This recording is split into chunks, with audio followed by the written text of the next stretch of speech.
Ya, Assalamualaikum warahmatullahi wabarakatuh. Masih seger ya? Oke, boleh berdiri semuanya? Oke, madhab sana semuanya ya, madhab semuanya. Udah tahu apa harus dilakukan? Udah, pijat teman depannya ya.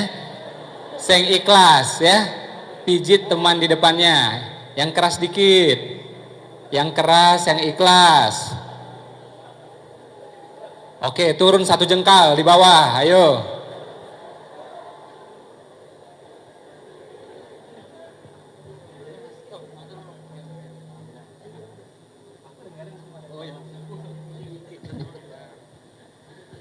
Ayo terus, yang ikhlas ya. Udah belajar ilmu ikhlas tadi sama Ustadz Erik ya.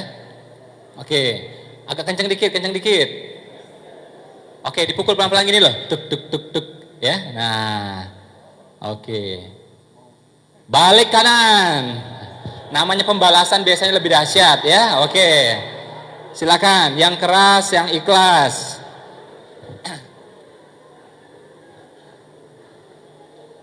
Turun satu jengkal. Yang kenceng bisa.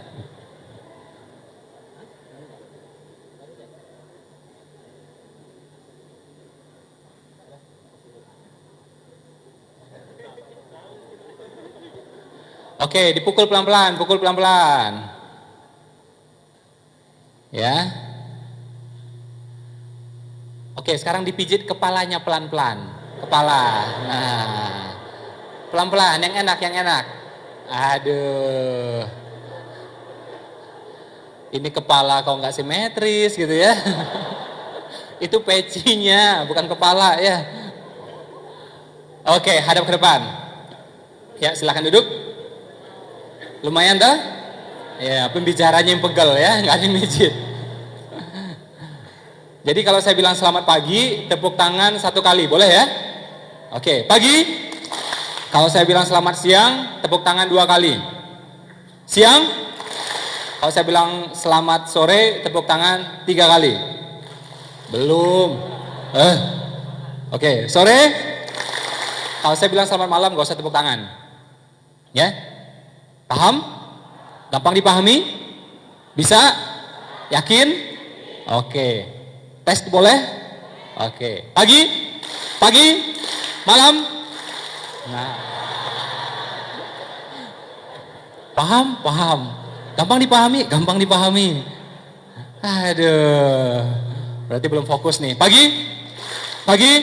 Sore? Malam? Nah, makin sedikit. Bagus ya. Alhamdulillah tadi narasumbernya keren-keren semua. Saya dengerin dari bawah semuanya sampai ketawa-ketawa juga gitu ya. Awalnya terharu, tak tahu ketawa dengerin Mas Tiawan gitu ya. Keren nggak materinya? Keren nggak? Nah, keren semua. Berarti nggak perlu lagi ya yang sekarang ya. Kita pulang aja ya. Oke, alhamdulillah. Ini tampangnya muda-muda semua saya lihat ini ya. Muda-muda, soleh-soleh ya. Banyak tamatan pesantren saya lihat ini ya. Pesantren kilat ya. Petir ya, halilintar ya, macam-macam semuanya. Jadi memang kita mesti berniat dan berikhtiar untuk kaya. Betul nggak? Kalau bisa muda ngapain tua? Bener nggak? Bapak ibu ya, mas-mas, mbak-mbak, percaya sama saya. Kalau namanya umroh, berhaji itu lebih enak kalau muda. Dari mana saya tahu? Ya, karena saya belum pernah tua. Ya, itu ya. Jadi yang saya tahu yang mudanya ini. Ya, nah jadi memang karena ibadah umroh, haji itu memang fisik beneran. Oke, ya banyak orang tua yang bisa. Tapi kalau kita lebih muda, ya tentu lebih baik. Ya, jadi karena itulah memang kita dianjurkan memang kuat dan kaya. Wah Mas Ipo, kalau semuanya kaya, ntar siapa yang miskin? Tenang aja, nggak usah dipikirin, pasti ada. Bener nggak?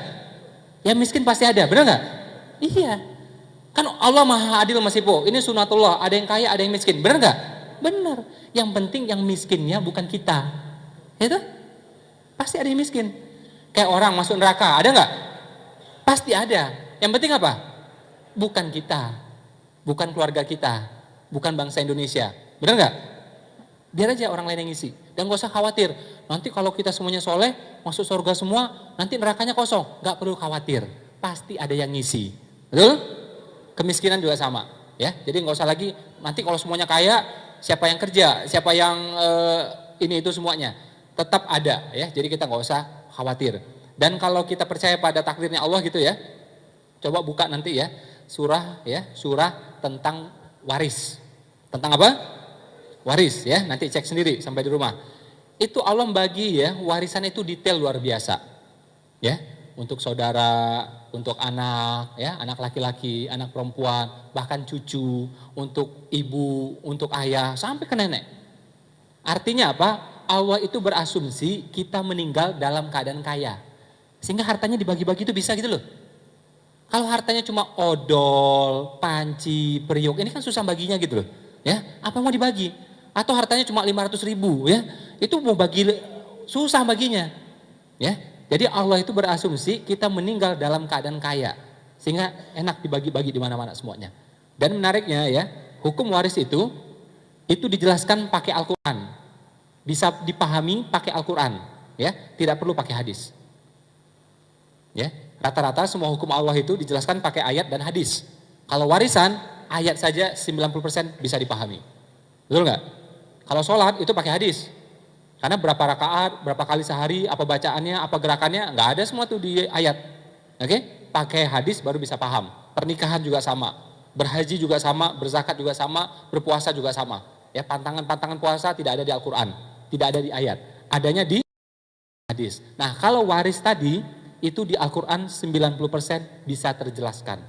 Nah, kalau kita memahami ini saja, kita tahu bahwa ya sebenarnya Allah berkehendak kita untuk kaya.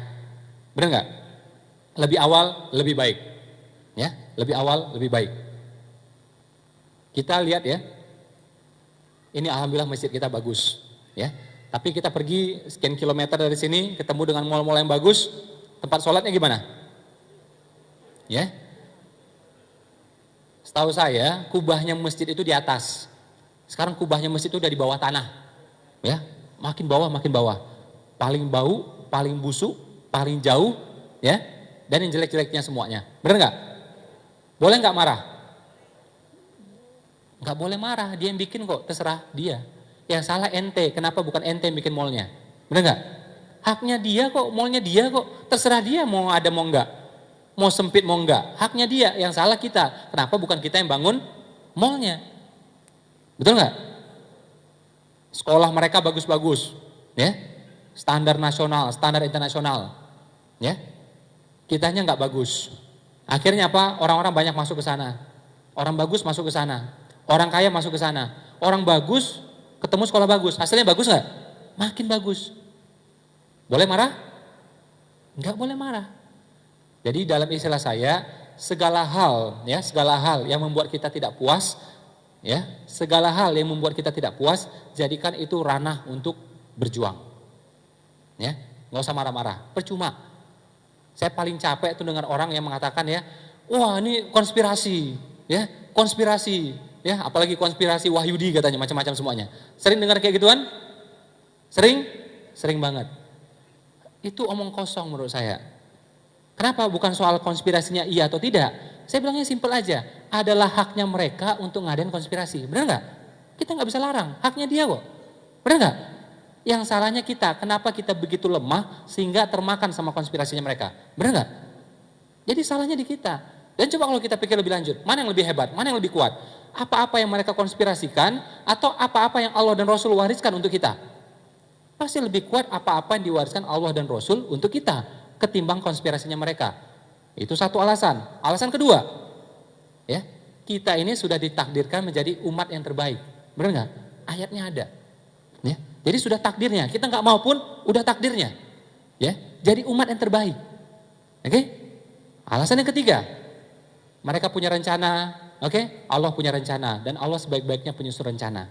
Artinya apa? Mereka punya rencana, tapi Allah punya rencana dan rencana Allah lebih hebat. Sudahlah umat terbaik, oke? Punya rencana yang dari Allah langsung, tapi kok kalah juga? Artinya apa? Yang melaksanakan rencana ini yang ngaco, yang ngawur, benar nggak? Sehingga akhirnya kalah dengan rencana orang lain. Jadi masalahnya di mana? Masalahnya tuh di kita, bukan di mana-mana, bukan di orang lain. Jadi berhentilah ngomong menyalah-nyalahkan keadaan, ngomong-ngomong konspirasi dan semuanya itu. Ya, Yang harusnya kita mulai dari diri kita. Bagaimana kita menjadi lebih kuat semuanya. Lebih kuat apanya? Ilmunya. Apalagi? Imannya. Apalagi? Nafkahnya. Apalagi? Semuanya. Ya, apalagi laki-laki. Ada yang laki-laki di sini? Nah, kalau nanti ragu, nanti ke toilet dulu cek ya. Nah, oh iya benar Pak, laki-laki Pak ya. Nah, kalau laki-laki memang harus kuat semuanya. Ya, ilmunya, karena dia bahkan membimbing istrinya, anaknya. Namanya misalnya pendidikan anak. Pendidikan anak itu tanggung jawab siapa? Tanggung jawab siapa? Kalau ngomong tanggung jawab itu tanggung jawab suami, tanggung jawab ayah. Karena apa? Laki-laki itu jadi imamnya. Ibaratnya perusahaan direkturnya, penanggung jawab ya dia. Ya. Penanggung jawab ya, tapi yang melakukan nggak harus dia. Contoh, anak belajar ngaji, bisa nyuruh istri, ajarin tuh anak ngaji, boleh. Tapi kalau anak nggak bisa, tanggung jawab siapa? Laki-laki. Ya, jadi memang laki-laki harus lebih kuat semuanya, fisiknya, ilmunya, imannya, nafkahnya juga. Wanita nggak perlu ngurus duit, nggak perlu mikir duit. Oke, yang mikir duit siapa? Laki-laki. Yang seharusnya. Ya, jadi laki-laki harus kuat beneran. Wanita belum nikah, ikut penafkahan ayahnya. Sudah nikah, ikut penafkahan suaminya. Bercerai, ikut penafkahan saudara laki-lakinya atau ayahnya atau pamannya. Jadi nggak perlu mikir sama sekali soal duit. Yang penting bisa minta duit, itu aja. Gampang tuh? Gampang banget kan? Oh jadi wanita tuh paling enak, masuk surga aja syaratnya juga simple. Syaratnya apa? Sholat, apalagi? Puasa, apalagi? Taat sama suami, selesai. Berhaji gimana? Entar kalau diajak suami, simple tuh. Zakat gimana? Entar kalau dibayar sama suami, itu aja. Ya. Nah, jadi memang laki-laki yang harus kuat semuanya. Tapi jangan menganggap ini sebagai beban. Kalau Allah memerintahkan sesuatu, Allah mengamanahkan sesuatu, berarti Allah juga pasti memampukan kita. Benar nggak? Ya, jadi tenang aja. Ya, insya Allah pasti bisa. Itu cara pikirnya. Ini orangnya gede-gede semua. Kita di TK Khalifah tuh ya, anak-anak TK tuh, cara pikirnya bisa semua itu. Ya, kita punya yel tuh ya, itu yelnya untuk bisa semuanya. Pengen tahu yelnya? Pengen tahu? Ya, jadi gini dia. Sambil tepuk tangan biasanya ya. Cuma ini nggak boleh tepuk tangan, masjid soalnya. Yelnya gini. Aku anak khalifah ingin jadi pengusaha. Tiap hari sholat duha, berdoa, berusaha. Insya Allah pasti bisa. Insya Allah pasti bisa. Insya Allah pasti bisa. Gitu tuh. Itu anak TK itu. Ya, ada yang masih TK di sini? Nggak ada tuh. Ini udah uzur-uzur semua silatnya ya. Nah, enggak lah masih muda ya. Nah, jadi memang sudah fitrahnya kita untuk ya menjadi kuat dan kaya. Kalau belum, ikhtiarkan, niatkan. Jangan malah jadinya pesimis atau nyalah-nyalahkan keadaan.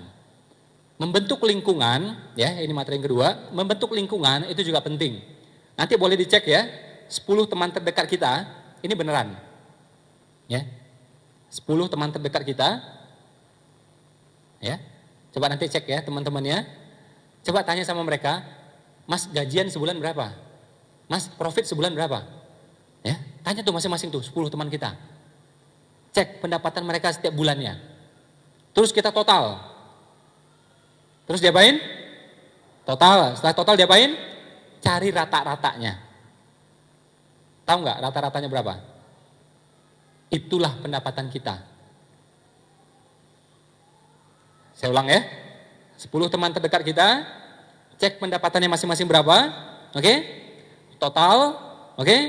Dicari rata-ratanya, dan rata-ratanya adalah pendapatan kita. Coba nanti dicek, biasanya nggak meleset. Artinya apa? Kalau kita pengen rata-rata ini naik, gimana caranya? Nah, oh ya udah Pak, yang miskin kita bunuh aja Pak. Jangan, ya. Ada Nikita Mirzani, ada Nikita Willy. Ini kita bunuh aja Pak, bukan ya, jangan ya. Masukkan variabel yang baru, ya. Masukkan teman yang baru yang income-nya tinggi, sehingga begitu ini masuk rata-rata semuanya ketolong.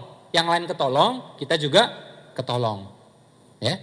Karena kalau kita bergaul dengan pembakar besi, kena bau besi. Bergaul dengan penjual minyak wangi, dapat wangi, dapat dua tuh, dapat wangi dan dapat diskon. Ya, nah biasa dapat diskon juga ya. Dapat nggak? Udah dapat lah, namanya teman sudah ya. Jadi dibentuk dari lingkungannya. Loh tapi teman saya susah semua Pak. makanya dicari. Ya. Contohnya apa? Ikut seminar, ikut training. Training itu makin mahal makin bagus. Saya dulu tuh ya, ini beneran, zaman saya di Batam dulu, gaji 1, sekian. Saya ikut tuh seminar mahal, yang bayarnya itu setengah dari gaji saya, hampir setengah dari gaji saya. Saya bawa kartu nama yang bagus, saya bawa kartu nama yang banyak. Saya ikut seminar itu. Pertanyaan saya, ada nggak orang miskin di dalamnya? Ya, ini zaman dulu loh, 500.000 mahal banget tuh kayaknya. Ada nggak orang miskin di dalamnya? Ada, saya. Ya, yang lain udah take off semua. Oke? Nah, di situ kita kenalan, tukaran kartu nama. Seperti itu caranya. Jadi dapat teman barunya. Kalau teman kita sudah miskin, tetangga miskin, saudara kira-kira gimana? Ya pasti kurang lebih sama lah. Ada yang miskin di sini? Ah, insya Allah nih udah lewat ya masa-masa miskinnya ya. Amin, alhamdulillah ya. Saya kayak gitu tuh, jadi kayak saya dulu ya, tetangga miskin ya, yo miskin. Saya miskin, yo miskin. Saudara miskin ya, yo miskin. Oke, gimana cara saya berkeluar dari sini? Ya, nah caranya gitu, cari lingkungan baru. Dan tidak bisa pakai cara yang itu aja. Nah makanya begitu ada training yang bagus, mahal, udah saya ikutin. Pas di sana dapat lingkungan baru, satu. Ya, calon partner dapat di situ, calon investor dapat di situ. Ya, kita mau jual jasa kita bisa di situ. Itu yang saya lakukan. Oke, yang pertama. Kedua, andai kata memang tidak ada komunitasnya, kita bentuk komunitasnya. Contoh, kita belum jadi pengusaha, pengen jadi pengusaha, ya kan? Belum ada di kota kita, belum ada di daerah kita, bentuk. Kita pengen jadi investor, walaupun belum jadi investor, bentuk. Kita pengen jago properti misalnya, tapi nggak ada orang yang ahli di sini. Kita yang bentuk, kita yang bikin. Itu yang saya lakukan dulu juga di Batam. Batam kota kecil ya, informasi pasti kalah dengan orang-orang di Jakarta. Cara saya gitu, ya. Yang nggak ada, saya adain. Akhirnya muncul tuh, muncul semuanya. Jadi nggak boleh ya, jangan sampai kita menyalah-nyalahkan ke keadaan. Setuju ya? Nah jadi itu cara kita membentuk lingkungan. Jadi saldo tadi pengaruh itu. Bahkan saya tes juga gitu ya. 10 teman terdekat kita cek amalnya apa, oke? Itu biasanya rata-ratanya itu juga adalah amalnya kita. Jadi kalau kita pengen soleh sekalipun, ya masukin variabel yang baru. Agar semuanya kebantu, agar semuanya keangkat, semuanya ketolong. Ya, boleh tahu berapa orang yang punya usaha di sini? Yang punya usaha? Yang belum sama sekali? Mahasiswa Umar Usman mana? Nah itu pengusaha semua itu ya. Nah 90% yang kuliah di Umar Usman itu jadi pengusaha semuanya. Loh 10% jadi apa? Jadi investor ya. Nah alhamdulillah ya. Kalau nggak percaya tanya sama mereka itu. Dan alhamdulillah tahun ini insya Allah ada yang masuk dari Melbourne, ada yang dari Jepang, ada yang dari Hong Kong juga untuk kuliah di Umar Usman. Dan yang menariknya lagi, sepertiga mahasiswa Umar Usman itu sudah tamat S1 dari kampus yang lain. Ya, dari UI, ITB, IPB, UGM ya, Trisakti, udah tamat S1 di sana, kuliah lagi di sini. Orang biasanya kuliah lagi itu kan naik ya. S1, S2, S3 ini enggak. S1 turun lagi tuh, D1 ya. Nah, itu tuh di Umar Usman itu ya. Nah, jadi dibentuk lingkungannya satu ya. Dan kalau misalnya kalau kita tadi pertama ya, usaha ya. Ini ada dua cara ya. Usaha, investasi ya, yang ketiga adalah sedekah. Jadi kalau kita pelajari mata uang itu bahasa Inggrisnya apa? Mata uang apa? Currency. Currency berasal dari kata current. Current artinya apa? Arus. Artinya apa? Uang itu mesti bergerak terus-menerus. Kalau berhenti nilainya turun. Nah bagaimana cara menggerakkannya? Cuma 3 ini. Ngapain tadi? Bisnis, investasi, sedekah. Apa kerja Nabi? Bisnis. Apa kerjanya Khadijah? Investasi. Betul?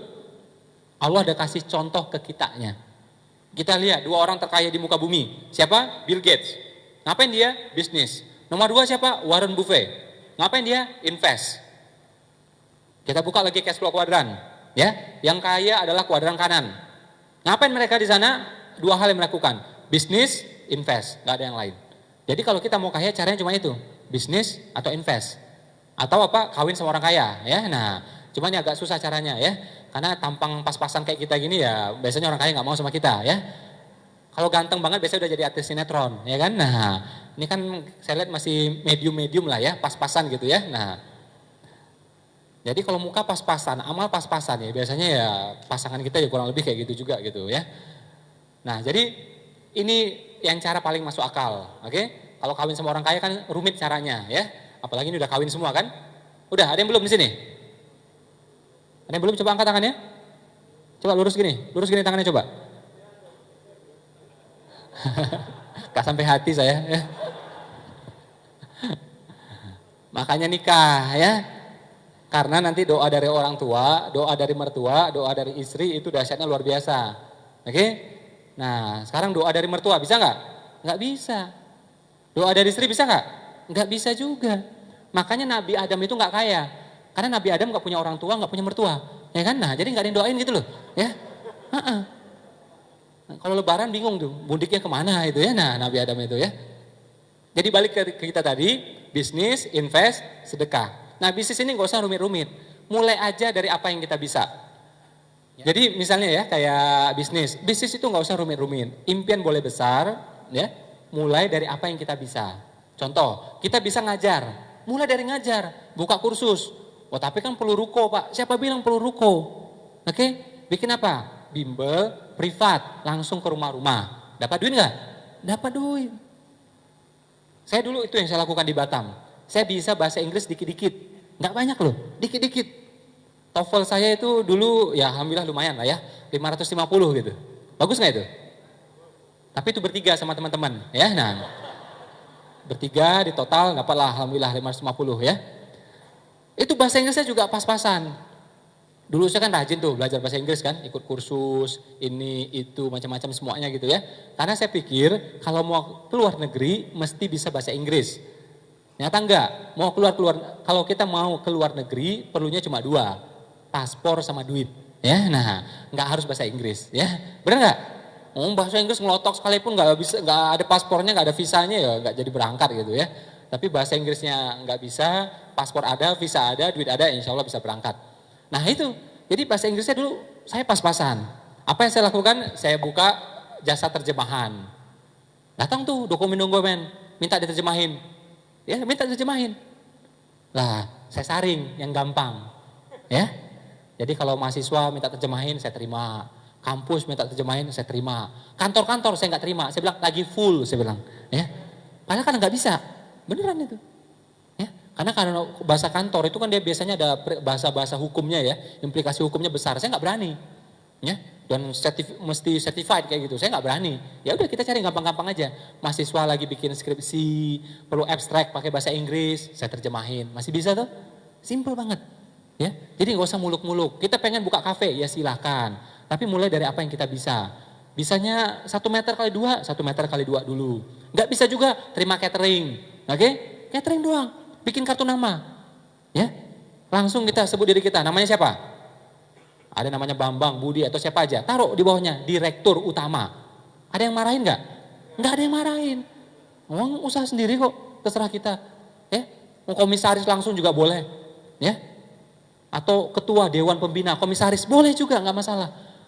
Oke, langsung bikin kartu namanya, taruh nomor teleponnya, desain yang bagus, cetak yang bagus. Terus apa? Sebarin di sini, oke? Menerima catering, enak, terjangkau, ya. Nah kayak gitu. Kokinya ganteng, malas mungkin gitu. Salah satu kelebihannya, ya, gitu. Mana tahu perlu ya sebagai kelebihan gitu ya. Nah bisa mulai dari situ. Jadi nggak ada lagi alasan yang nggak mulai. Buat yang kerja, gimana solusinya? Invest, saran saya. Bisa investasi di mana? Bisa di bisnis orang lain, ya. Contoh, kita punya duit 20 juta misalnya. Kita mau buka usaha sendiri nggak ada waktu, ya, udah kehabisan waktu, apalagi Jakarta. Saya kesini tahu nggak berapa lama? 3 jam baru nyampe di sini nih, ya. Ini Jakarta makin hari makin luar biasa, ya. Perlu banyak sholat tobat nih kita semua, ya. Dulu banjir di Jakarta per 10 tahun, terus geser lagi per 5 tahun, sekarang tiap tahun, ya. Nah, kalau kita nggak sholat tobat juga itu tiap 6 bulan itu, yakin saya, beneran, ya. Yakin saya beneran, tiap 6 bulan itu, ya. Dan banjir itu, ya, yang ngundang siapa? Kita yang ngundang. Ini terkait dalam bisnis juga ya. Hal-hal apa aja nggak enak, itu rata-rata kita semua yang ngundang. Banjir, masalah, utang, sakit, rugi, bangkrut, gagal, itu semua kita yang ngundang. Aslinya Allah nggak pengen kita kayak gitu. Benar nggak? Pertama kali Adam diciptakan, hidupnya happy, enjoy. Benar nggak? Pengen Coklat, langsung coklatnya ada. Sorga enggak? Apa aja ada. Spaghetti, langsung ada spaghettinya. Oke? Nah, kenapa dia keluar? Karena salahnya sendiri. Akhirnya apa? Pengen spaghetti, mesti cari bahannya dulu. Bahannya nggak ada, ditanam dulu. Terus apa? Ditungguin dulu. Terus apa lagi? Dipetik dulu, dipotong dulu, diolah dulu baru jadi. Ya? Karena manusia makin banyak masalah, akhirnya apa? Nggak tumbuh-tumbuh. Akhirnya apa? Bahan-bahannya impor. Manusia makin banyak salahnya, akhirnya apa? Diimpor pun nggak bisa. Akhirnya apa? Ngutang, biar bisa barangnya masuk. Itu kelakuan kita sekarang itu. Ya, yang aslinya Allah pengen kita itu nggak ada masalah sebenarnya. Ya, ada masalah, tapi sebenarnya itu mayoritas itu ya kemungkinan besar adalah kita yang mengundang semuanya, termasuk banjir sekalipun, termasuk rugi sekalipun. Ya, nah jadi teman-teman yang punya usaha atau punya investasi lagi rugi, coba introspeksi juga. Saya jujur beneran, saya waktu umroh yang tahun lalu itu ya, pas lagi umroh tahu anak langsung sakit dua-duanya. Saya introspeksi, salah saya apa? Kenapa Allah izinkan anak saya sakit? Benar nggak? Ada 12 juta penduduk Jakarta, kenapa anak saya yang sakit? Benar nggak? Nggak mungkin Allah iseng. Nggak mungkin juga Allah pilih secara random gitu. Ya, siapa yang sakit sekarang ya? Nggak mungkin kayak gitu. Pasti ada sebabnya. Oke? Karena dia belum ngerti apa-apa, berarti salahnya di saya. Saya sebagai pimpinannya, saya sebagai imamnya. Ya. Jadi apapun kejadian yang nggak enak, kitanya introspeksi. Handphone hilang, introspeksi. Dapur meleduk, introspeksi. Motor tergores, introspeksi. Ya. Nah, jadi kalau dengan kayak gitu, akhirnya kita tumbuh terus. Tapi kalau kita nyalakan keadaan, enggak jadinya. Ya. Jadi bisnis kayak gitu tadi. Jadi mulai dari apa yang kita bisa. Bikin apa tadi saya bilang? Kartu nama. Ya. Jabatannya terserah, diatur aja. Apa gitu. Langsung bikin di sana. Nah, kalau yang karyawan ngapain? Invest di bisnis orang lain. Satu. Terus apa lagi? Atau di properti. Kalau duitnya agak lumayan sedikit, tapi ya nggak harus lumayan juga ya. KPR kan sekarang juga bisa terjangkau. Ya. Di properti juga bagus. Oke? Cari bank yang syariah juga boleh. Oh, tapi bank syariah juga nggak syariah Pak. Kalau benar-benar mau cari syariah, tinggal di pohon, saya bilang. Tinggal di gua, baru bisa itu. Selagi masih tinggal di Indonesia ini, di muka bumi ini nggak ada yang syariah beneran. Bener nggak? Karena semuanya nginduk juga ke BI. BI juga nginduknya ke sistem dunia. Nggak ada yang syariah beneran. Kecuali kita tinggal di pohon. Ya, tinggal di pohon, di hutan gitu ya. Nah, tanam rumput, makan rumput. Tanam rumput, makan rumput. Bisa itu saya bilang. Oke? Kita kesini aja udah terlibat tuh macam-macam debu-debu riba semuanya. Nggak bisa dihindari semuanya. Yang kita bisa lakukan adalah hindari sebisanya. Selagi ada pilihan lebih baik, pilih yang lebih baik. Itu aja menurut saya. Ya. Agama juga tidak menyarankan kita sampai yang seperti itu. Oh, tapi kan lebih baik Pak, ya udah tinggal di pohon. Enggak juga lebih baik. Karena Pak, laki-laki punya perintah apa? Untuk berjuang. Ada keadaan nggak baik, ada keadaan jelek, biarin gitu, kita kabur. Nggak boleh, Anda harus masuk ke sana. Itu perintah buat laki-laki. Ya. Nah, jadi dalam keadaan yang tidak sempurna ini, apa yang kita bisa lakukan? Oke, invest saran saya tadi, di properti boleh, di bisnis orang lain boleh. Terus apalagi dari reksadana juga boleh. Reksadana cari yang syariah. Ya, banyak pilihannya. Ya, reksadana tuh nggak harus mahal-mahal. 200.000 per bulan juga bisa, 500.000 per bulan juga bisa. Ya, kita akumulasikan 5 tahun, hasilnya lumayan kok. Saya tidak setuju sama orang-orang yang sambil kerja bisnis, sambil bisnis kerja. Ini mau apa nih orang ini? Setengah-setengah semuanya. Ibaratnya binatang itu ya, dia jelas mau di mana. Harimau di hutan, benar nggak? Kodok di sawah, gitu loh. Oke, burung di pohon. Jangan dibalik-balik, burung masuk ke sawah, ini juga aneh. Harimau masuk ke rumah, ini juga aneh. Yang di rumah itu kucing, oke? Kalau kita kerja, ini penting banget ya bagi teman-teman yang kerja. Kalau kita kerja, di jam kerja, di tempat kerja, kita hanya boleh melakukan apa-apa yang diperintahkan oleh si pemberi upah kerja. Nggak boleh yang lain. Ya. Jadi kalau memang mau bisnis pun, lakukan di luar jam kerja. Sabtu, Minggu, oke, atau pas pulang, oke. Nah ini agak rumit, agak capek nih. Kapan lagi waktu buat keluarga? Nah makanya cara yang paling masuk akal saya sarankan adalah apa? Kerja sambil invest. Berapa yang diinvestkan? Agama mengajarkan 30%. Dalilnya ada, cuma kepanjangan kalau saya bahas. Dan menurut ilmu financial planning juga sama, sepertiga yang harusnya kita investasikan. Ya, jadi sepertiga konsumsi, sepertiga produksi, ini maksud investasi, sepertiga donasi, sedekah. Ya, sepertiga. Dalilnya ada. Ya. Bisnis, investasi, kemudian apa lagi? sedekah. Siapa yang sudah berumroh? Pengen tahu saya ada nggak yang sudah pernah umroh? Oh, kaya-kaya di sini ya. Nah, alhamdulillah. Yang sudah pernah mengumrohkan orang lain? Nah, jadi itu mental orang kaya ya, umroh dan mengumrohkan. Di umroh itu menarik. Umroh itu hukumnya apa? Wajib, sunnah atau apa? Sunnah kan? Seluruh ibadah sunnah. Kalau kita sudah mulai, terus kita mau batalin, boleh nggak? Boleh. Seluruh ibadah sunnah. Contoh, kita puasa sunnah nih. Tahu jam 10 lapar, udah makan aja. Dosa nggak? Nggak dosa. Saya jam 12 waktu itu ya, puasa. Tahu dijamu sama guru saya batalin, saya langsung makan aja. Dijamu sama guru. Ya, kalau saya nggak makan dia tersinggung. Menemani guru makan lebih utama. Ya, saya batalin. Insya Allah dapat 2 pahala itu, pahala puasa dan pahala menjamu guru. Oke? Nah itu ibadah sunnah tuh, kayak gitu tuh. Ya, baca Al-Quran, baca, tato anak nangis, udah stop aja. Dosa nggak? Nggak dosa. Umroh beda. Umroh itu, kalau kita sudah berihram, kita sudah niat, terus kita jalan, kita stop, males capek, pengen pulang. Boleh nggak? Nggak boleh, harus selesai. Kalau nggak selesai apa? Dam, kena denda. Berapa damnya? Ini penting nih, ini buat ilmu bisnisnya nih saya bahas. Berapa dendanya? 1 ekor kambing, sekitar 2 juta rupiah. Bayangkan, ibadah sunnah, kita stop di tengah jalan, kena denda 2 juta, coba bayangin. Ya, luar biasa itu umroh. Artinya apa? Kalau sudah mulai, harus selesai. Nah ini pelajaran dalam bisnis dan investasi, gitu juga. Bisnis itu, investasi kalau udah mulai, memang harus selesai. Kalau kita berhenti di tengah jalan, kita kena dam. Apa damnya? Rugi. Ya, tapi kalau selesai sampai akhir enak, tahlul, halal jadinya semuanya bisa dapat. Ya, nah jadi kadang-kadang ya, saya banyak lihat orang, siapa tadi yang udah buka usaha, yang sudah lebih dari 2 tahun usahanya, ada nggak? Ya, nah orang itu biasanya ya, dia buka warung kopi, gagal, apa yang dia lakukan? Bukan diperbaiki, dia ganti yang lain, jual apa? Laundry. Buka 2 minggu, wah sepi, ganti lagi yang lain, jual mukena. Oke, jalan 1 bulan, ganti lagi, jual kuaci, macam-macam semuanya itu. Jadi tiap bulan kita ketemu dia beda terus bisnisnya itu. Ada orang seperti itu? Banyak. Ya, bukan gitu caranya, bukan diubah bisnisnya, tapi diubah strateginya, diubah ilmunya, gitu loh.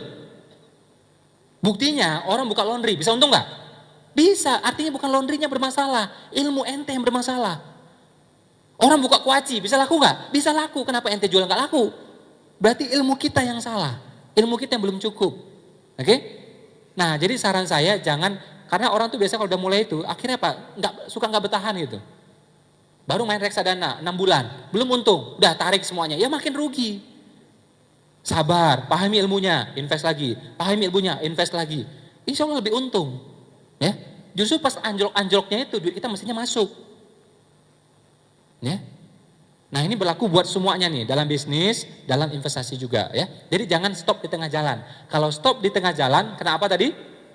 Dam, makin rugi ya. Itu ibadah menurut saya yang paling mahal tuh ya, umroh itu. Kita batal melaksanakan, langsung kena denda 2 juta rupiah. Luar biasa itu menurut saya. Ya, apalagi nanti rupiah makin anjlok, makin naik lagi tuh. Ya, lebih dari 2 juta rupiah. Nah, yang ketiga adalah sedekah. Tadi narasumber udah bahas semuanya, Mas Ridwan, Ustadz Erik, ya, Mas Tiawan, ya. Itu sedekah itu, jangankan kita yang umat beragama, orang nggak beragama saja percaya kekuatan sedekah, betul? Percaya. Pagi, sore, siang, malam. Nah, masih fokus berarti ya. Kalau banyak ngacoknya berarti nggak fokus itu ya. Jadi ilmu sedekah itu jangankan kita yang orang beriman, orang nggak beriman saja percaya kekuatan sedekah. Ya, saya punya teman itu ya orang Jepang, dan dia ngaku dirinya ateis ya. Orang Jepang beneran dan tinggalnya di Jepang ya. Saya ketemu dia ya di Jepang itu. Itu kalau kita ada acara sosial dibantu sama dia. Dia pun percaya kekuatan sedekah. Ya, percaya kekuatan giving. Itu orang ateis. Ada orang ateis di sini? Nah, ada tuh. Ya kalau ada juga nggak apa-apa gitu ya. Mudah-mudahan dapat hidayah malam ini ya. Nah, Jadi orang ateis saja percaya kekuatan sedekah. Kalau kita nggak percaya, berarti kita lebih parah daripada orang. Bukan saya ngomong loh ya. Nah, situ yang ngomong ya. Ini beneran. Ambil contoh ya. Dulu saya pernah punya jam, ya agak bagus lah menurut saya gitu ya. Mereknya T gitu ya. Tabung tuh lama, biar punya tuh jam. Akhirnya bertahun-tahun punya tuh jam, ya. Harganya ya lumayan lah ya, setengah motor gitu ya. Nah, udah punya tuh jam, mulai suka tuh sama tuh jam. Suka sayang. Wah ini nggak bener nih menurut saya.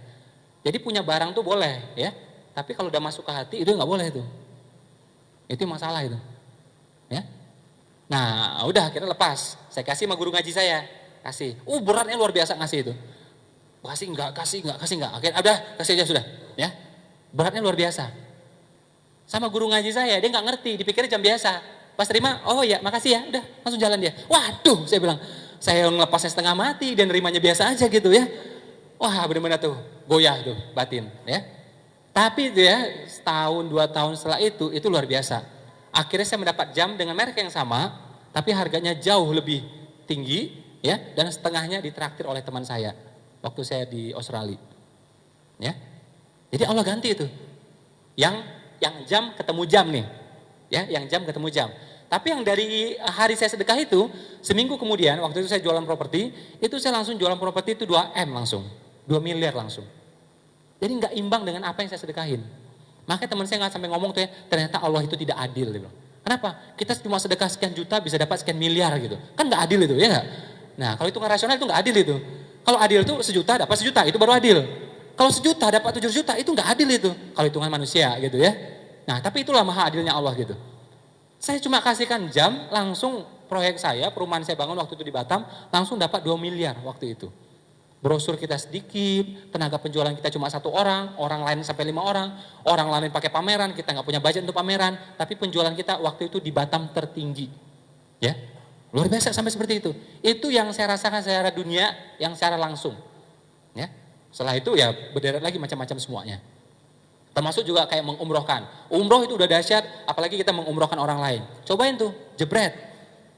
Itu ya, kali itu saya umroh yang bayar. Setelah itu saya umroh gak pernah bayar. Kok bisa? Dibayarin terus sama orang. Coba lihat muka saya ya. Kira-kira miskin gak muka saya? Kira-kira tampang orang miskin gak? Kayaknya enggak gitu ya. Tapi gitu, diumrohin terus sama orang itu. Ya, bukan orang miskin, diumrohin terus. Ya. Nah jadi itu efek itu langsung berasa, ya, langsung berasa. Termasuk juga waktu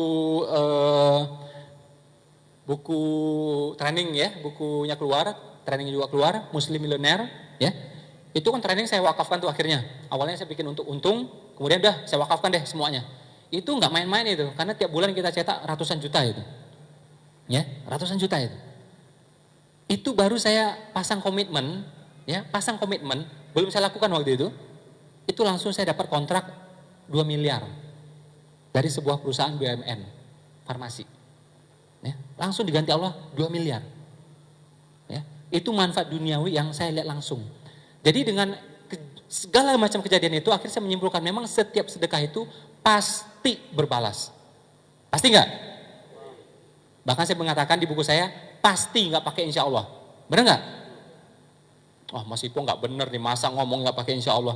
Saya pernah digugat sama seorang ustadz ya, saya disuruh bikin permintaan maaf gitu ke publik. Karena apa? Ngomong sedekah pasti dibalas nggak pakai insya Allah. Tak kabur itu katanya.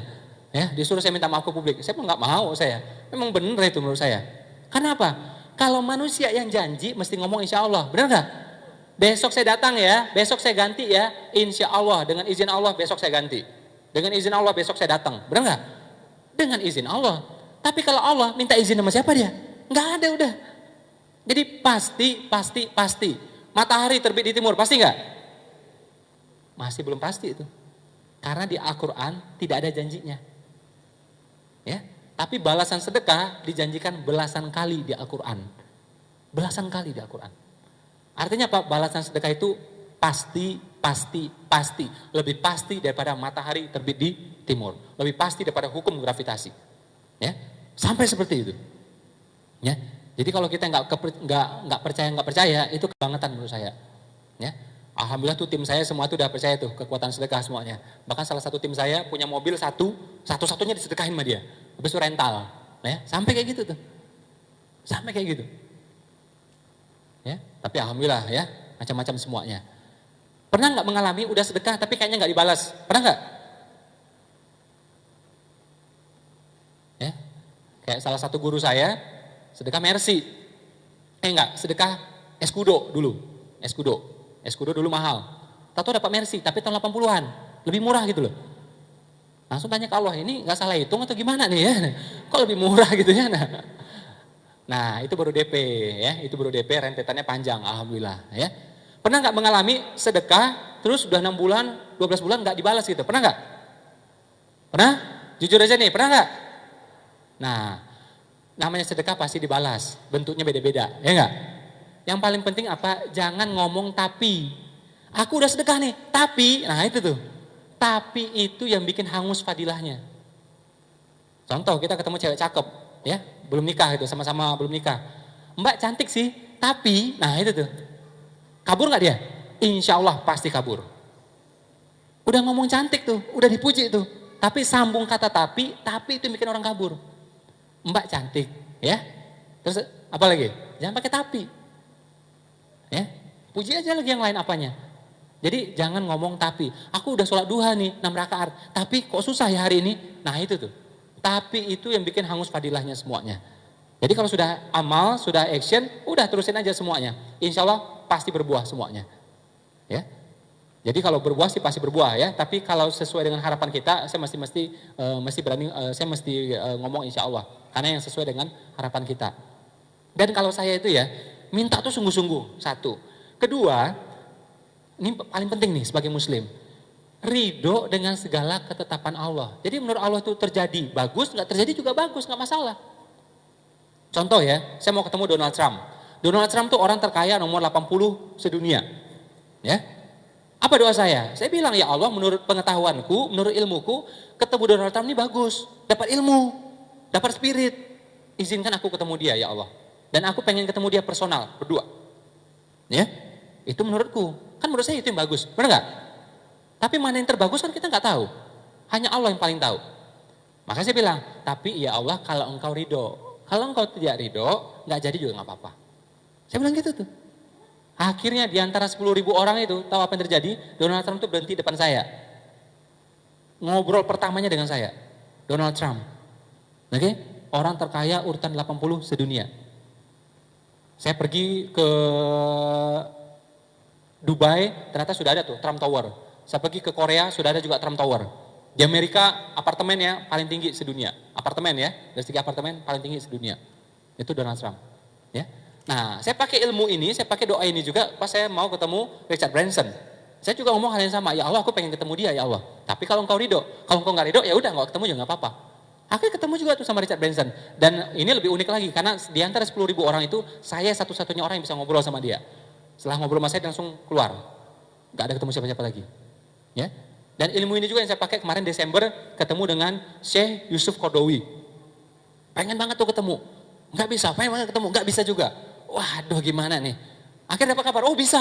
Atau dibatalkan sama duta besar. Waduh, kenapa dibatalkan? Karena pesawat masih pun mepet nih, kayaknya nggak keburu. Saya bilang pesawatnya geser aja, saya bilang. Yang penting ketemu dulu, saya bilang. Ya udah kita ajukan lagi. Ternyata nggak ada jawaban. Ah udah, saya pakai doa yang tadi juga. Ya Allah, aku pengen ketemu dengan Syekh Yusuf Qaradawi.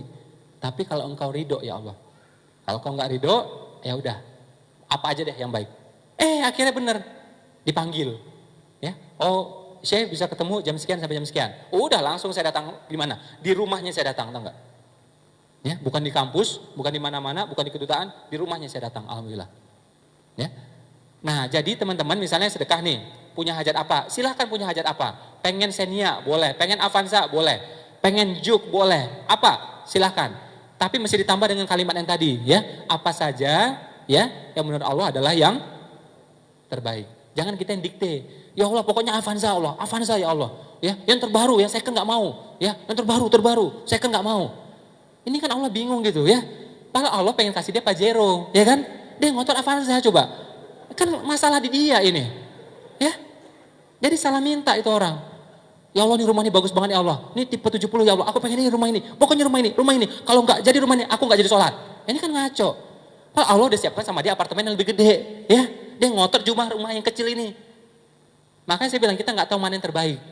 Ya, bisa jadi kita nggak jadi ketemu ini, toko ini, malah itu yang terbaik. Akhirnya kita ketemu dengan toko lain yang lebih besar.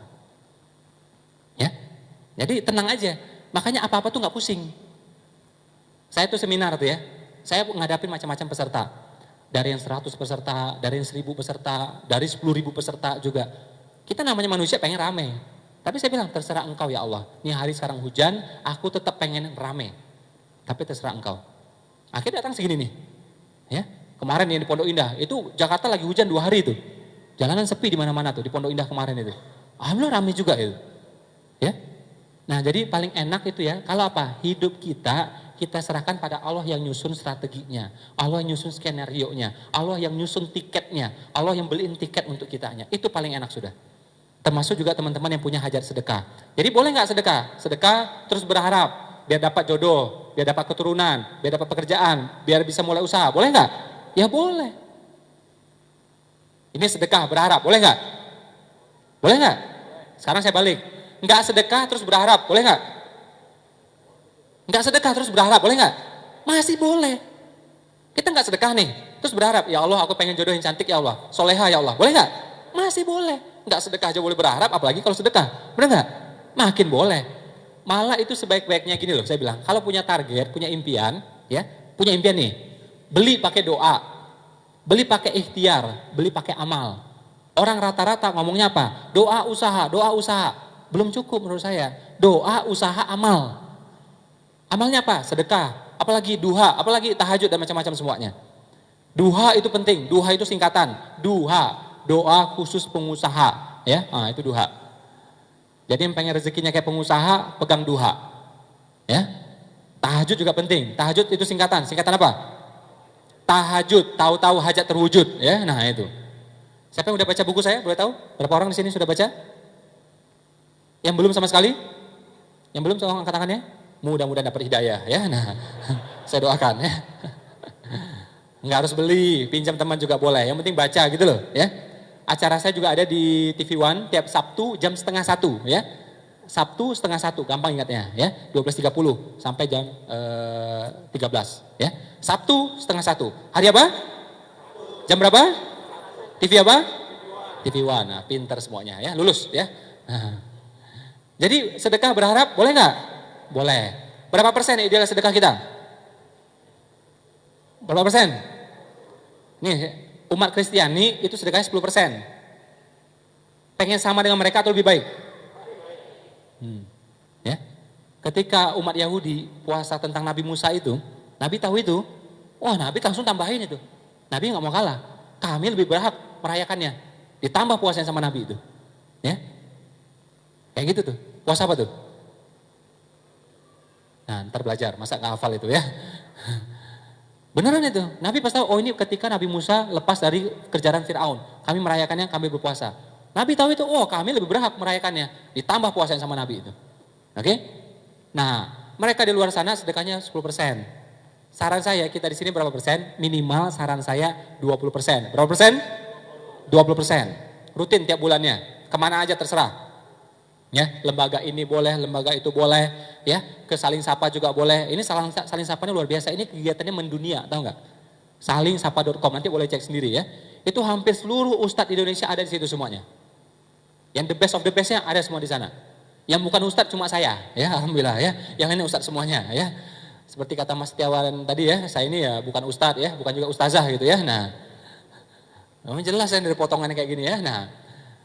Jadi udah ada semua, salingsapa.com, coba antar lihat itu ya. Nah, jadi kalau kita misalnya bantu donasi buat itu, ya, itu seluruh orang yang melihat itu, misalnya nih ada tayangan di sana, ustadznya ngomong tentang sholat duha misalnya, terus 6 juta orang nonton itu, dan akhirnya apa? 20% ikut sholat duha, kita yang membiayai, insya Allah ikut dapat pahalanya juga, semuanya. Jadi fadilahnya itu berantai, dia duha terus sampai meninggal, kita dapat terus, ya, karena wasilahnya melalui kita yang ikut membiayai itu, ya. Nah, boleh di Saling Sapa, boleh di Rumah Tafis, boleh Panti Asuhan, di mana aja boleh. Ya, makin banyak tentu makin baik. Itu 20% rutin tiap sebulannya. Cuma sesekali menurut saya, ini penting banget ya sebagai materi penutup, sesekali mesti berani sedekah yang ekstrim. Sedekah yang apa? Ekstrim. Apa itu ekstrim? Yang belum pernah kita cobain. Yang belum pernah jajalin. Oh tapi kan rasanya berat Pak. Oh bagus itu. Makin berat makin bagus. Ya. Kenapa berat ya? Karena balasannya dahsyat. Oke? Kalau ringan-ringan saja mungkin balasannya itu. Piring cantik gitu ya. Nah panci, payung mungkin itu balasannya. Ya kan? Beli molto 10.000 dapat panci. Ya wajar gitu kan. Ringan-ringan aja. Ini berat karena balasannya dahsyat. Contohnya apa? Punya motor, ya 2, 1 sedekahin. Punya mobil, 2, 1 sedekahin. Masih Iponi ngomong aja nih ya. Guru saya mengajarkan, besar murka Allah pada orang yang menganjurkan tapi tidak melakukan. Jadi insya Allah kita sudah melakukan, makanya kita berani menganjurkan. Ya, jadi insya Allah sudah, makanya saya berani ngomong di sini. Kalau enggak bahasa orang Jawa tuh kualat gitu loh. Ya, nah, jadi cobain itu efeknya luar biasa. Oh nanti kalau nangis gimana? Ya paling banter nangis 1 hari tuh. Saya waktu habis sedekah mobil, nangis gak? Ya nangis. Ya, istri pas dikasih tahu nangis juga 1 hari. Hari kedua masih kepikiran. Hari ketiga lupa udah. Datang mobil yang baru, lupa udah semuanya. Ya, simple banget. Tapi kalau belum ada gantinya gimana Mas Ipo? Kan kepikiran, tenang aja kalau kepikiran, tambah lagi sedekahnya. Nah pasti lupa yang ini kan? Ingat yang ini, ya kan? Ingat yang ini. Oh nanti kepikiran yang ini, ya udah sedekah lagi. Ya, ini pasti lupa, ingat nanti yang ini. Jadi tenang aja, beneran ya. Coba bayangkan ya, orang kalau pertama kali sholat di masjid, ya, pertama kali dia masuk masjid itu, kira-kira ingat nggak sama dia? Pasti ingat. Ya, aku pertama kali sholat berjamaah tuh ya, mulai rutin tuh ya, kayaknya pas Ramadan kemarin tuh, ya, pas minggu kedua tuh. Itu baju apa, sarung apa ingat semuanya itu. Celana dalam warna apa ingat juga semuanya itu. Karena pertama, benar nggak? Hari kedua ingat nggak? Lupa, hari ketiga lupa, hari ketujuh, hari ke-8 lupa semuanya. Yang udah nikah, siapa angkat tangannya? Malam pertama ingat gak? Ingat toh? Susah-susahnya, seret-seretnya ingat semua toh? Nah, malam ke-8 ingat gak? Lupa kan? Malam ke-12 lupa kan? Karena sudah berkali-kalinya itu. Oke? Sedekah juga sama, sedekah ekstrim juga sama. Berat itu karena pertama. Setelah itu biasa, bisa terbiasa. Jadi kalau metodenya saya, paksa, bisa, terbiasa. Kalau nunggu terbiasa, kelamaan. Ya, terlalu. Ya, nah, jadi mending paksa, bisa, terbiasa. Enak itu. Tahajud kalau nunggu sadar, kelamaan. Mending apa? Suruh istri, bangunin aku ya, sampai aku bangun. Apa sih bangun itu? Benar nggak? Dan menurut saya lebih baik tahajud itu kita dengan kesadaran. Daripada apa? Dikasih masalah dengan Allah, baru tahajud. Nah, itu lebih repot itu. Kan kebanyakan kita gitu ya, ada masalah, tahajud, ada masalah, tahajud. Selesai masalah, selesai tahajudnya, benar nggak? Nah, mestinya dibalik, kata guru saya, tahajud terus, nanti masalahnya nggak berani datang. Akhirnya masalahnya datang kepada orang yang nggak tahajud. Nah itu tuh. Bener juga saya bilang. Iya. Kita masalah baru tahajud, masalah baru tahajud. Selesai masalah, selesai tahajudnya. Coba tahajud terus, masalah nggak berani datang. Ya. Nah akhirnya masalah cari orang yang lain. Siapa lagi ya? Nah dia cari yang lain gitu. Ya. Nah sedekah juga sama. Jadi paksa aja. Tahajud juga sama. Paksa aja. Oke? Kayak duha itu ya. Itu salah satu orang terkaya di Indonesia ya, Pak Sandiaga Uno. Itu sudah rutin duhanya sejak sejak SMA itu. Saya tanya langsung itu. Waktu kita seminar bareng. Jadi dari dulu. Makanya dia terkaya, salah satu terkaya di Indonesia. Kalau saya masih baru. Makanya nggak kaya-kaya amat. Ya, nah. Coba dari dulu kayak dia, ya. Mungkin udah lewat juga tuh dianya, ya. Nah, jadi gitu loh, ya. Jadi paksa, terus bisa, terus terbiasa. Contohnya berat apa? Cincin, kalung, ya. Itu ibu-ibu, mbak-mbak, kalung buat apa? Saya mau tanya, kalung buat apa? Kelihatan nggak? Nggak kelihatan, ya. Biar kelihatan taruh di sini, karena aneh gitu loh. Ditenteng juga aneh gitu loh, ya. Ini tenteng itu tas gitu loh. Ya, nah jadi buat apa itu kalung? Makanya istri saya, anak saya, ya perempuan dua-duanya nggak pakai kalung, nggak pakai anting, tenang aja tuh. Saya lihat tuh sehat aja tuh nggak ada apa-apa. Ya, kenapa kita pakai kalung? Nah itulah karena orang lain pakai kalung Pak. Ya, ayatnya mengatakan kalau kamu mengikuti kebanyakan manusia, niscaya kamu akan tersesat. Jadi apa yang dilakukan oleh orang rata-rata biasanya nggak benar. Jadi kalau pengen sukses jangan ngikutin orang rata-rata, itu prinsip nomor 1. Ya. Jadi orang rata-rata lakukan itu biasanya nggak benar semuanya. Ya. Orang rata-rata Indonesia menghabiskan waktu 2 jam 15 menit di depan TV nonton sinetron yang nggak bikin dia kaya sama sekali. Oke? Itu orang rata-rata. Oke? Jadi kalau kita pengen sukses gimana caranya? Jangan nonton. Itu loh. 60% lebih orang Indonesia suka lagu mellow. Kalau kita pengen sukses gimana caranya? Hindari yang itu. Karena mayoritas melakukannya. Jadi rumus sukses itu gampang banget. Lihat orang rata-rata, terus kita jangan lakukan. Sukses insya Allah itu. Nah orang rata-rata sedekahnya berapa? 2,5% zakat itu. Itu pun dari neto lagi. Dari neto, aduh. Gaji 2 juta, potong KPR, potong leasing, potong semuanya, sisa 200.000. Ya? 2,5%-nya apa? Kuaci juga nggak dapet, tahu nggak? Taro Citato juga nggak dapet, tahu nggak? Oke? Jadi saran saya jangan pakai neto. Kalau zakat itu dari bruto aja sudah. Dalilnya juga ada kok. Ya, dua-duanya ada dalilnya ya. Tapi kalau menurut saya untuk orang konteks zaman sekarang dari bruto aja. Karena kalau dari neto itu pasti habis duitnya semuanya itu. Siapa yang nggak KPR kita di sekarang? Nggak ada kan? Pasti habis duitnya buat KPR, habis buat leasing. Sisa segini itu. Apa yang mau dizakatin? Biar dikit asal ikhlas katanya. Saya bilang apa mau diikhlasin? Sedikit ya.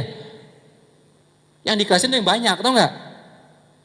Nah, itu omongan orang yang pelit. Jadi dalil dicari-cari sama dia ya. Jadi saran saya coba sesekali itu coba yang ekstrim. Jadi ekstrim itu mungkin berat jumlahnya atau berat rasa sayangnya. Contoh ibu-ibu, mbak-mbak, biasanya sayang tuh dengan cincin pernikahan kan? Nah, itu tuh coba sedekahin. Ya. Kalau saya insya Allah nggak keberatan karena cincin pernikahan saya murah banget. 200.000 dapat 2, ya alhamdulillah. Carinya malam-malam, besok mau nikah malam cari di mall. Mana ya? Nah, sama istri tuh, calon istri itu ya. Mana ini aja nih, oh, udah dapat. Alhamdulillah cuma 250.000 waktu itu ya. Nah, perak ya, perak. Alhamdulillah sekarang warna udah hitam ya. Perak kan lama-lama jadinya hitam itu. Nah, udah pakai itu aja. Nah, kalau bagi saya melepaskan itu nggak berat ya. Tapi kalau kita yang beli cincin, platina, emas putih itu kan berat tuh, sedekahin tuh. Saya udah ngelihat ya dengan mata saya, orang yang susah punya keturunan, yang susah jodoh, yang sakit keras, oke, yang karirnya mandek selama 8 tahun, 10 tahun ya, itu kebeli semuanya setelah dia melakukan sedekah ekstrim. Jadi kalau saya mengatakan ya, kalau pengen nasibnya berubah, nggak kayak Bang Toyib, oke, ini udah 3 kali lebaran nih ya, nah, pengen berubah nggak? Capek nggak hidup gini-gini aja? Ada yang punya utang nggak di sini? Gak usah jawab, dari mukanya kelihatan ya. Nah, jadi sambil ikhtiar, oke, sambil kita duha, tahajud dan semuanya, saran saya coba sedekah yang ekstrim itu, ya. Nah mungkin kan, wah tapi kan uangnya masih disedekahin masih ini kan punya utang, ya udah uangnya bayar utangnya, tapi barang sedekahin, motor, mobil, rumah, tanah, sawah, atau apa setengah dari tabungan, cincin, kalung, handphone, apa aja. Kalau karpet jangan, ya punya masjid soalnya, ya. Nah, yakin? Berapa persen keyakinannya terhadap sedekah? Berapa persen? Hello, 2,5. Berapa persen? 20%. 20% itu yang rutin setiap bulannya, ya. Yang sesekali masih coba yang ekstrim. Berapa persen keyakinannya? Nabi Musa tuh ya, mau belah lautan. Ya, coba bayangkan kalau nggak yakin, kebelah nggak kira-kira tuh? Ya, aduh kebelah nggak ya? Kebelah nggak ya? Kalau nggak jadi, nanti malu nih sama teman-teman ya. Gimana ya? Ah coba aja deh, coba. Tek, nggak. Pakai yakin dengan izin Allah, karena faktor mukjizat, bias langsung kebelah. Jadi Nabi sekalipun mesti yakin. Apalagi kita yang bukan Nabi. Ada Nabi di sini? Nggak ada tuh. Nah, jadi Nabi aja masih yakin agar bekerja itu semuanya. Apalagi kita yang bukan Nabi, ya. Jadi ragu-ragu pun nggak bisa terjadi pada Nabi. Orang di jalan tol tuh, ya, ada yang lambat-lambat, nget, selamat nggak? Selamat. Yang ngebut, nget, selamat nggak? Selamat juga. Siapa yang celaka? Yang ragu-ragu, ya. Kanan kiri, ah itu tuh, ya. Ngegas ngerem, ah itu tuh disundul dari belakang itu, ya. Kalau pakai yakin mah, tek. Ya, jadi doa, harapan, amal, action. kalau pengen make it happen, mesti pakai yakin dan yakinnya 100%. Jadi kalau di level kuantum bekerja dia tuh, gitu. Ya, hanya takdir Allah yang bisa membelokkannya, hanya itu.